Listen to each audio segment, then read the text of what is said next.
So today, I'll show you how to exit the battery saver mode on the Xiaomi Smart Band 9. So let's say for instance, you enabled battery saver mode to conserve your battery, or you accidentally enabled this feature. I'll show you two ways on how you can exit the battery saver mode. So the first step is pretty simple. So tap on the screen and then press and hold the screen, and that will exit the battery saver mode, as you see. So just simply press and hold the screen and that will exit battery saver mode. So the second method is pretty simple also.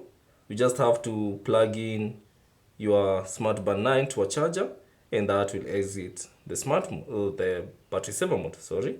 So simply plug in the Smart Band 9 to a charger. So grab your charger and plug it in. And as you can see, that will exit the battery saver mode. So basically that's the two ways on how to exit the battery saver mode on your Xiaomi Smart Band 9. So thanks for watching. If you have any questions, leave them down in the comment section below. And if you find this video helpful, consider leaving a like and subscribing to the channel.